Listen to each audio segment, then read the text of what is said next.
One of England's most traditional car makers is going radical. This, apparently, is the future of Bentley. It's called the EXP15, which is a terrible name, but it has an important job, tackling the tricky issue of how to reimagine the saloon, or sedan if you prefer, for a new century of Bentleys. They are, after all, the masters of the consonant-gobbling coupe, and demand for SUVs is only going one way. But what does that mean for the future of the traditional saloon? Should it be taller? Have its doors rethought? Have a new shape altogether? This car is a brainstorm for what to do with the next Flying Spur, Mulsanne or Arnage, and I'm not sure it's the right call.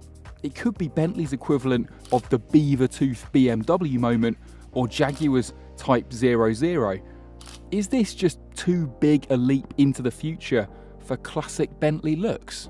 But before the purists start a riot at the factory gates, I'm going to give you an in-depth tour all around this new concept car and explain how it's inspired by a bet on a street race that happened almost 100 years ago.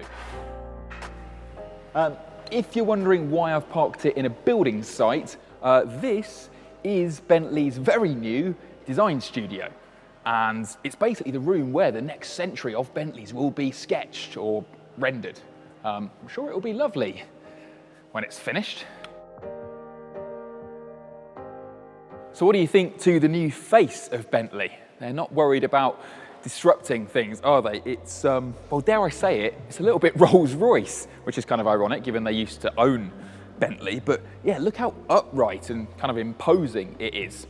Gone are your traditional round Bentley headlights that look like crystal glasses put in the front of the car. We've now got vertical LED strips, and the grille, well, they've kept that because it's a Bentley signature, but that too is now a sort of light sculpture because this being a preview of electric Bentleys to come, doesn't need loads of cooling. Even the Bentley badges are lit up, and these emblems have been redesigned, kind of streamlined.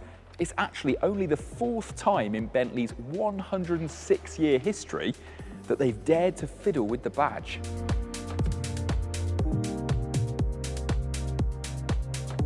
If you like your design gobbledygook, then you will have already spotted that this curved shape to the front is inspired by the chest of a racehorse. Did you get that? No, me neither. I do understand this though. It's got a huge long bonnet, traditionally, for a Bentley, but why? It's going to be electric, it doesn't have an engine. What they've done is turn this space into lockers for your fitted, bespoke luggage. Apparently these covers are hinged up like a grand piano. Now that is very Bentley. What isn't, when you think of traditional Bentley, is aerodynamics. After all, these were once thought of as the fastest lorries in the world, but in an EV age, drag is important, so look how smooth all the surfacing is. We've got Aero covers on the massive wheels, no silly, pointless sort of styling appendages, cameras for mirrors, obviously, for a concept car, and they've hinted at a sort of vent here behind the wheel arch to take trapped air out of there and send it down the side of the car. Which naturally brings me to the doors, and I do mean doors, plural, on this side, because this is, well, I guess the passenger side. There's a front door and a back door, but on the other side, the EXP15 is a coupe with just one door. I never thought I'd be seeing a Bentley that had a bit of Hyundai Veloster in the side of it. I'd like to physically show you inside the car, but guess what? It only exists as a rendering. But here's the idea. It's a 3-seater, with the passenger seat deleted because Bentley customers either prefer to drive themselves or lounge around in the back. That empty space up front has been reserved for pampered pets. The passenger chair can swivel outwards to aid elegant exits. Very nice. The dashboard echoes the shape of the Bentley badge wings. And look at this, it's not all touchscreen. Physical switchgear remains because Bentley understands that knurled metal is much more luxurious than soulless screens. And there's this bizarre mechanical charging gauge showing how quickly the battery's filling up. First time you've seen that done without pixels. Then round the back, things get even less traditional. We've got even more Aero, twin deployable roof spoilers on your Bentley, and a big diffuser. It's got this very fast silhouette, hasn't it? And, well, Bentley won't like this either, but I'm seeing bits of Ford Mustang Mach-E, just me. And from the angle you're looking at it from, over there, quite a bit of Rolls-Royce Spectre. Now, I know concept cars are designed to test out new ideas. One of the ones I'm really not sure about is this. Bentley had such a beautiful oval traditional taillight on its recent cars, and now they've just gone for the same LED strip lighting that everyone else is using. There is some nice kind of diamondy detailing in there, but is it just me that finds this C shape a bit less distinctive? How are you going to know that you're following a Bentley at night? Oh, right, yeah, because the new badge lights up on this end as well. Very tasteful. In fact, I've had a few ideas for a better name than EXP15. Should have called it the Piccadilly Circus or the Christmas tree. This is Robin Page. He's Bentley's design director and the man to answer questions on this controversial looking car. So how close is this thing to looking like an actual Bentley that you'll see on the road? So in terms of this car, it is a vision car. So what we've put into it is basically our design principles, and that's the ingredients that we take into our future products. So as a car on its own, you might not see this in the future, but certainly the elements of it will bring into future designs, and you'll start to see the design language and the DNA captured from this vision into our future products. But do Bentley's EXP concept cars actually become anything tangible? Well, the EXP9F had a big redesign before it became the Bentayga, but the EXP10 and 12 did have strong hints of the curvier, more elegant looks of the current Continental GT. The EXP100 was a more indulgent fantasy of what the future of the company could look like, but it was still unmistakably Bentley.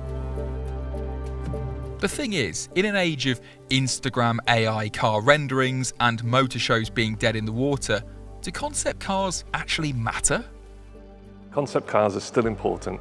First of all, they allow us as a design team to really explore our design principles, and that's the ingredients that we take into our future products. But also we get a chance to talk to our customers. Because our customers are changing all the time and the next generation is coming in, they want different things, and this is a way we can talk to them and see what they like, don't like, and then really prepare ourselves for the future. So if you don't like it, pipe up now or forever hold your internet commenting fury. Anyway, remember when I said this thing was inspired by a street race? Well, that's where this car comes in. I'm actually a little bit starstruck that this car is here. From the glory days of the Bentley boys, this is the 1930 Bentley Speed 6 Gurney Nutting Sportsman Coupe. Now that is a name. Bentley boss Wolf Bonato was unimpressed that Rover was busy bragging its latest car was faster from Cannes to Calais than Le Train Bleu, the most luxurious long-distance train of its day. So he said, "Puh, I bet 100 quid or £5,000 in today's money that I can get from Cannes all the way up to Calais, then catch a boat to England and get to my club in London before the train arrives at its destination." And he didn't just say it, he went and did it. And he arrived at the Conservative Club 4 minutes before the train puffed into Calais. He won the bet, and then he had to pay way more than his prize money in fines to the French police, who were furious. And that brings us to this car. Now, this is where the confusion comes in. The car he did it in was his trusty Speed 6 Saloon.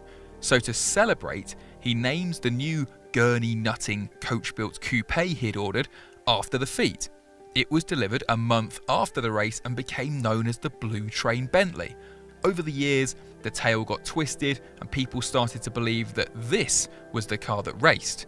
It didn't, it was only ever a celebration of the race, but because it is the metal embodiment of the pre-war heyday of Bentley, this one-of-one green goddess is valued today somewhere north of £20 million. So, Is Bentley leaning too hard on the heady history, or is there any actual Bentley Blue Train DNA in the new car? At the start of the process, we always look for an icon. Bentley's got an amazing heritage of iconic cars, and we actually chose the Blue Train because it's a great design, great proportions. It's also got the story of Bonato in terms of the spirit of Bentley, so that was a great story as well. And then from there, the elements we've taken from it is the upright elegance, so that's the vertical part of the front of the car, the endless bonnet line, which is the horizontal line, and then what we call the DLO, and this is the line that goes around the glass, and that's super iconic from the Blue Train, and we pulled that directly onto our Vision car. The rest of the design is based on modern monolithic forms, so it's really showing modernity. So we've kind of nodded at these key elements, but the rest is really about modern design. Because this is a pretend car, Bentley hasn't specified how big the battery might be, what the range is, or even how many horsepower the supposedly four-wheel drive car has. But the first all-electric Bentley ever is scheduled to launch in 2026, so they've got to be working on perfecting all that behind the scenes. Don't forget, this isn't a definitive preview of a single upcoming Bentley model you're going to be able to buy. It's much more of a mishmash of ideas that are going to be sprinkled out over the next Continental GT, the next Flying Spur, and even the next Bentayga. So do me a favour,